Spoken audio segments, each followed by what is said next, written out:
hour. I'm going to give a little bit of an intro and going to have some fun here for a little bit. Hop on, just talk to anybody that wants to talk. Well, let's talk.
Welcome to an impromptu Wire to Wire Sports Podcast.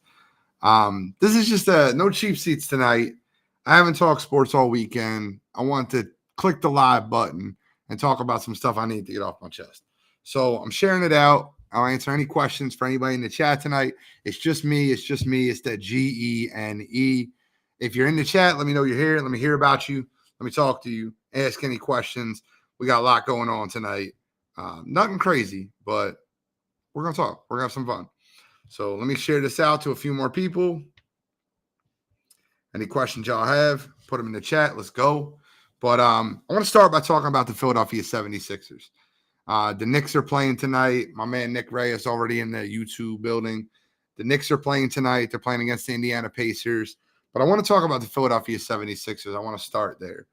And there seems to be a consensus around town that we're proud of the effort that the 76ers put out. We're proud of Embiid for battling through injuries, and we're proud of the steps that Maxey took.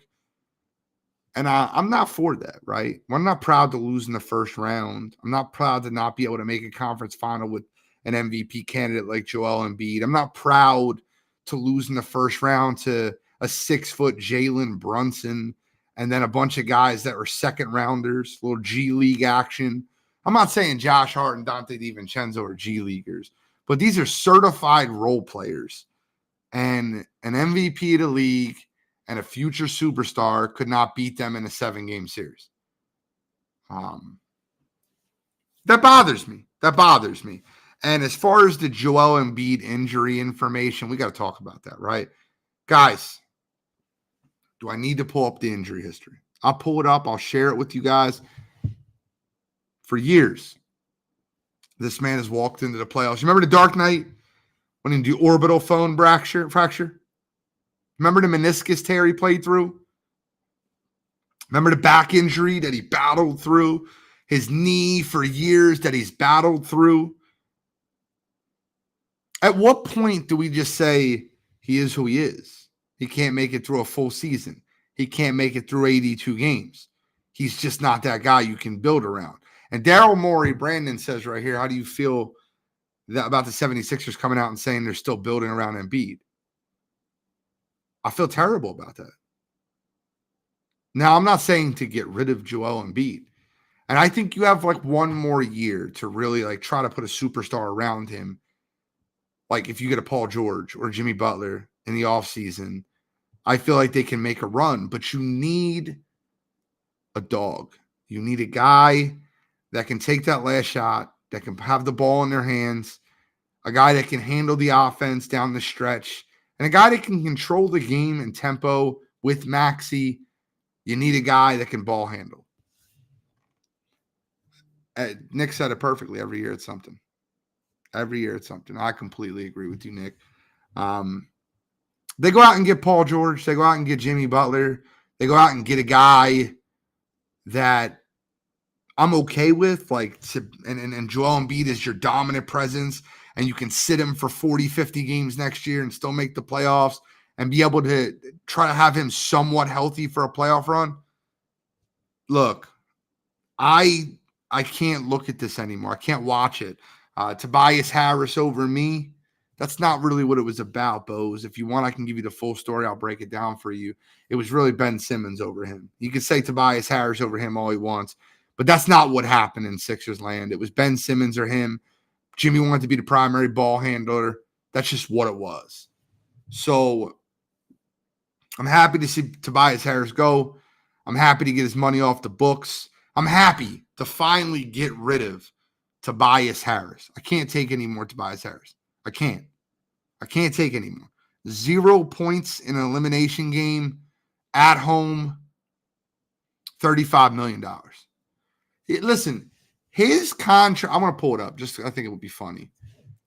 Tobias Harris, playoff stats. His contract pays him $37 million this past year. I want to see if he scored 37 points in this playoffs.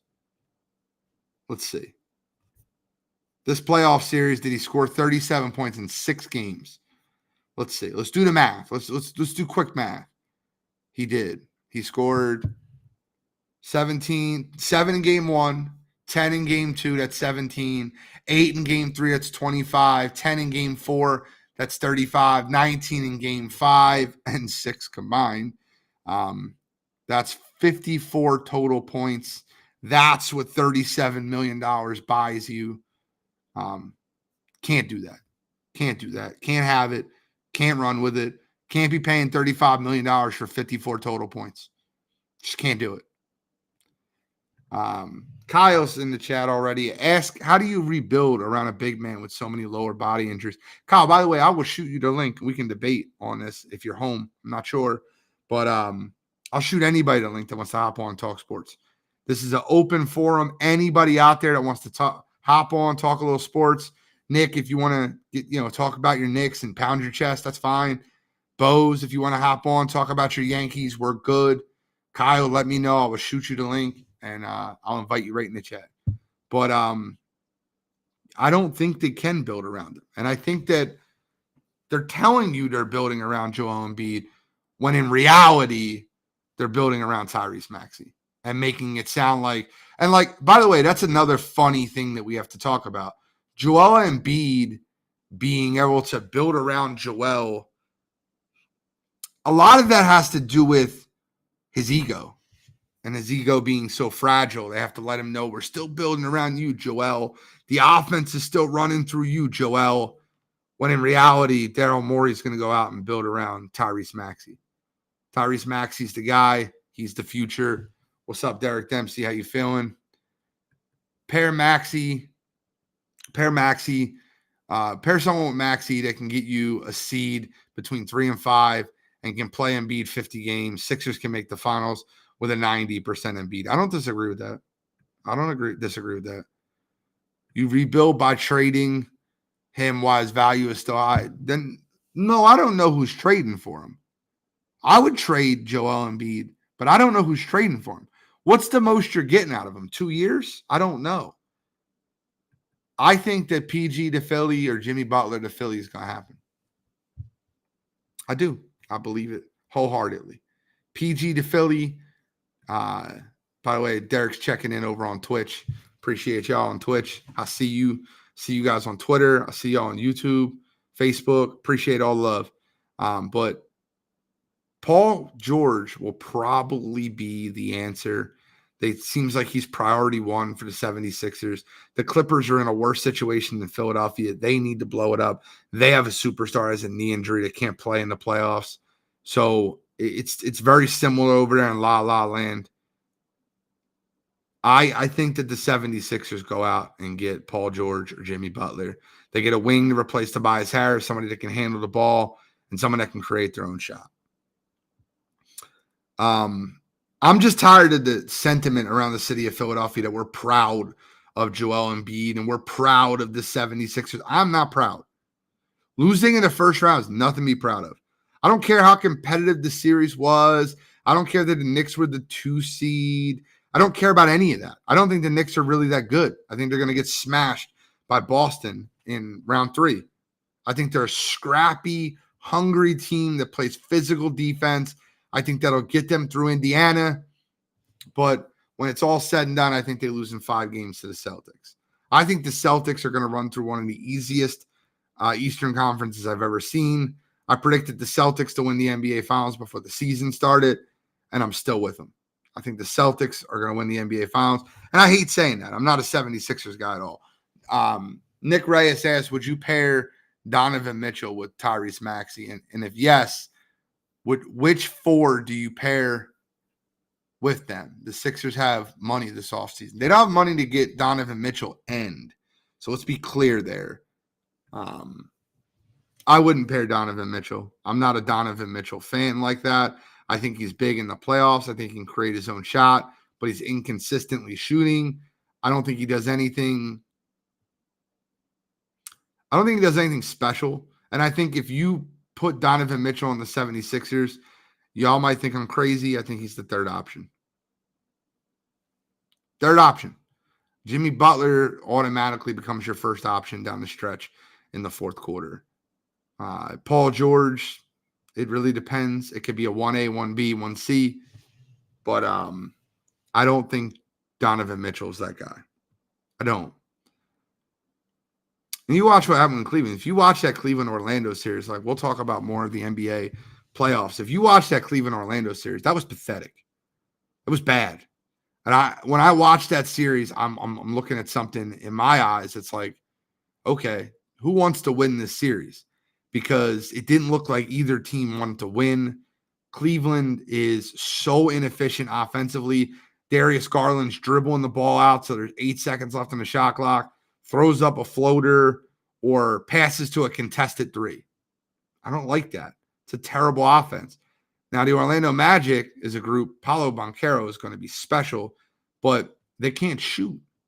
They shoot like the guys at LA Fitness shoot. They shoot 32 threes and make 9 of them. You can't do that in the NBA playoffs. It's not going to work, especially when defense gets tougher, when guys are given 100% effort.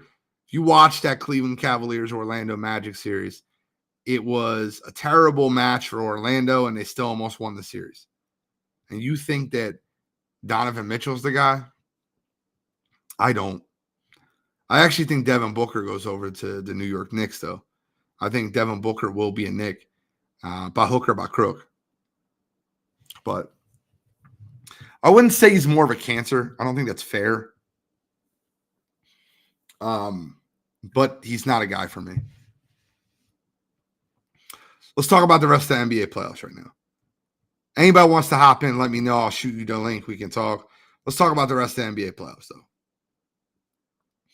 What do we got tonight? We got the New York Knicks. Is the Knicks start tonight? Let me see. I think it's Knicks Pacers at 7:30. And Knicks Pacers at 7:30 in New York. And then you have Minnesota versus Denver at 10 o'clock. I was on record picking the Denver Nuggets on Wednesday. I texted the group chat at 55-51 Denver. In the first game, I said Minnesota's going to win the series. I'm changing my prediction. I changed it when they were down 4 in game 1. I like Minnesota to win the series. I think they're going to be the better team. I think they match up really well with Denver. So let's talk about the games tonight. Let's talk about Indiana versus New York. How does Indiana win this series? Tyrese Halliburton has to play better basketball. Tyrese Halliburton has to play like he played in November, December, and January. He cannot play like he played from February on. I don't see it. I think that the Indiana Pacers have nights where they shoot the lights out, and they're going to win a couple games because they're going to shoot so well. But Tom Thibodeau teams play great defense. They rebound the basketball, and they're scrappy. And I think when you get into a fight, when you get into game 4, game 5, game 6, and you're seeing the same guys night in, night out, I think it's too much for Indiana. I love the Knicks in this series. I think they win it in 6. If not, they win it in 7. I think Indiana will win a couple games because they'll shoot lights out. But I like the Knicks in this series to advance and move on to the Eastern Conference Finals, something Joel Embiid has not done throughout his entire career. something that are MVP with a lineup that, man, you think about that lineup that lost to Toronto. Tobias Harris, Jimmy Butler, Ben Simmons, Joel Embiid. They had it all. They had it all. JJ Redick. They had it all. Couldn't make it work. Love that lineup. Missed that team. But I like the Knicks to move on to the Eastern Conference Finals and get an Eastern Conference Finals appearance before Joel Embiid. You know who else has an Eastern Conference Finals appearance before Joel Embiid? How about that Trae Young? Remember that? You can't forget that series that we blew. Let's talk about the 10 o'clock game tonight. 10 o'clock game tonight, Minnesota versus Denver. Going to be a hell of a basketball game. I can't see Denver going down 0-2 on their home court. I think Denver wins the game. I think Minnesota wins the series. But if anyone's in the chat and does not believe that Anthony Edwards is the next one, guys, the NBA is going to be fine when LeBron retires. They're good. NBA is going to be fine. Fine. Ant-Man, Luka Doncic, the alien, Victor Wembanyama. The NBA is going to be fine. They got a lot of superstar talent that's going to be in the league that are young. I like the Wolves to win the series, and I think that the Nuggets win tonight. If Gobert doesn't play, yeah, Denver wins. But I love, if you noticed what Minnesota is doing versus them, if I'm Denver, Minnesota's playing this perfectly. Karl Anthony Towns is sticking Joker, and what that allows Rudy Gobert to stay in the paint, and Rudy Gobert is sticking Aaron Gordon, who can't really shoot very well. So although Rudy Gobert has played much better perimeter defense this year, where you want the Eiffel Tower is in the paint. And the way that they played that series, I love the way Minnesota attacked that first round. And I think that Anthony Edwards is going to continue to ascend. I like Minnesota to upset Denver in that series. I like New York over Indiana. I love, and guys, you guys, it's all been, we've all talked about it from the beginning of the season until now. From our first show on Wire to Wire, I said the Boston Celtics are going to win the NBA Finals. I said that on the first show, opening night. Their team is too good, and they're going to get Kristaps back next round. The Boston Celtics are the best team in the NBA. Their depth. Now, the one thing that can screw Boston up, and we all know it, right? You can all say it one time in the chat. If you're in the chat, type the one thing that can screw up Boston. And it's very simple. It's not injuries. It's not Tatum. It's not Brown. It's not Porzingis. There's one thing that can screw up the Boston Celtics. Yeah, I'll type it in the chat. I'll post it right on the page. You know what can screw up the Boston Celtics. And that's Joe Mazzulla. He's just not built that way. They had Ime Udoka. It would be it. It would be it. I don't think the Wolves have what it takes to win it all yet, Mo. I don't. I think they have what it takes to beat Denver. I think they're a terrible matchup for Denver. But I don't think they have what it takes to win it all. And I will tell you this. It is looking more and more likely to me that you could see the winner of Minnesota versus Oklahoma City in the NBA Finals. We'll talk about that series. That's my most interesting second-round series. Luka Doncic, Kyrie Irving versus that young Thunder team. I don't even know how that series plays out. I'll give my opinion. The Knicks are not making the finals. Stop it, Nicholas Reyes. Stop it. Stop it. Go somewhere. Their best player is more of a dog than Tatum will ever be. You're right. But the problem is their best player can be guarded by three guys. Three guys on that Boston Celtics team. They could throw Drew Holiday at him. They could throw Jaylen Brown at him. If they want to get him a little length, they can throw Jason Tatum at him. And they can rest and recover. And Anthony Edwards is going to have to face that entire series. I don't think that's it. So he is a dog, but I think that Boston has too many dogs in the kennel. Stop doubting you. The Knicks are not going to the finals, bro.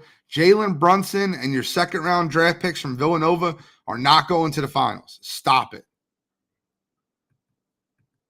What do you mean none can guard him? Drew Holiday is one of the best guard defenders in the NBA.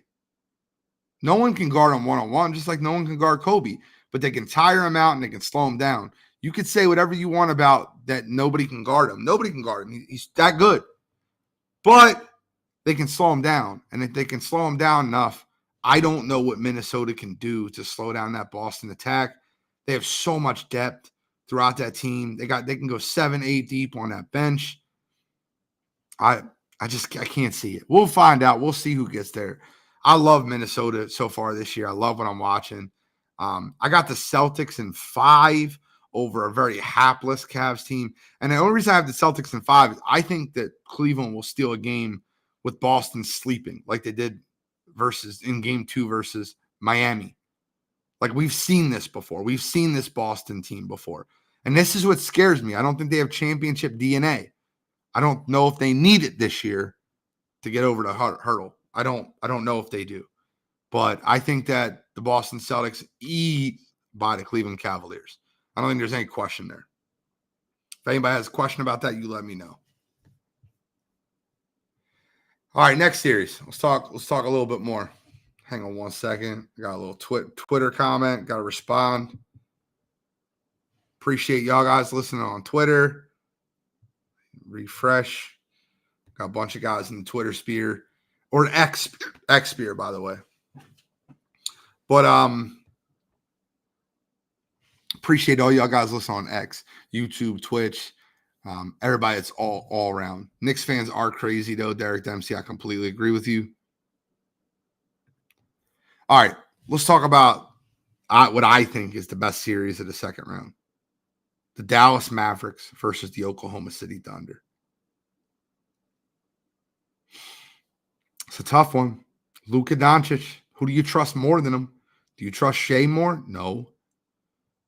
Kyrie Irving. And then now Dallas is playing good defense, which I've never seen Dallas play. Jason Kidd's got that group playing great defense. Give them all the credit in the world. They just gave him an extension. I love that for Dallas. It's going to be a great series. The second and third MVP candidates in the league, SGA, Luka Doncic. It's going to be a battle, but I'm looking at this as very simple. I think the best 2 scorers in the series are both on Dallas, and I think the team that's playing better team defense right now is Dallas. I don't think Chet's built that way. I never did. I've told you guys this before. He's a nice little player, but when the moment gets big, Chet gets small. Just go back and watch the tape from Gonzaga. When the moment got big, he got small. Baylor ran through him like a sack of potatoes. It was very simple for them. Now, I'm not saying the kid can't grow or mature, but I don't get much growth and mature out of that weird commercial he does with Shea Gilgeous-Alexander. Now, I will say this. Budding star in the making, Jalen Williams, he looks great. But you're going to need Chet Holmgren to be the third option on that team. You're going to need Chet Holmgren to be that third option. I think he shows up small in that series. I think that's the difference. You look at the Dallas roster, you look at the Oklahoma City roster, and Jalen Williams is the guy for Oklahoma City that I think steps up. But even if you watch the first game when Oklahoma City played New Orleans without Zion, New Orleans outplayed them the whole game. It looked like the moment was too big. Now, listen, ultimately they're the better basketball team and they prevailed. But Dallas as a whole, the moment's not going to be too big for Kyrie. The moment's not going to be too big for Luka Doncic. The moment's not going to be too big for Derek Lively and Derek Jones and different guys on that team. Tim Hardaway. Well, Tim Hardaway's not playing, but I think you'll see a lot of switching. I think you'll see a lot of scoring. I think this will be a very high-scoring series. I think I'm going to go with Dallas in this series. I really do. Could we be looking at a Dallas versus Boston finals? Kyrie versus his old team? Luka, who's that killer, versus the team of stars that don't have one. It's interesting. I'm open for any questions, debate, but Just broke down my NBA playoff breakdown of what I wanted, the 76ers. And then you got the NFL offseason. It's in full effect. I'll take NFL questions. I know a lot of you guys out there, NFL guys. So let's talk about that too, right? Joe Burrow back to throwing at Bengals camp. Yeah, there's a lot. Tank Dell's going to fully recover. The J.J. Watt talk, he might return if they absolutely need it. I don't know. We'll find out what happens in this NFL season. Did anybody out there in Chatland get a chance to check out the roast last night of Tom Brady? Man, that was hilarious. I thought that was funny. I thought there was a lot of comedy and the people that were butthurt about it, the people that were upset and cried about it all in the chat, those people need to go somewhere. That was embarrassing. You guys were on Twitter complaining that the jokes were too harsh. Man, don't watch a roast. Don't listen to comedy. If you think the jokes are too harsh, it might not be for you. But I kind of expected someone to hop on here with me. I really did. I really expected someone to hop on here with me and talk. I want to come on. I don't like going to Monday night without talking sports. No cheap seats tonight. Kyle abandoned me. If you're out there, Kyle, I'm calling you out. I'm kidding. But I think I'm going to wrap it up. I think I'm going to wrap it up a little early. I want to do 30 minutes, the 27-minute mark. Doesn't seem to be much questions coming in. Really happy with the Philadelphia Eagles off season. I love spitting. Love talking some sports with you guys. But thank you guys so much for all your support on the Wire to Wire Network. And I'm the NFL genius, Gene Walzak, and I'm ready to watch some NBA basketball tonight. So we are signing out.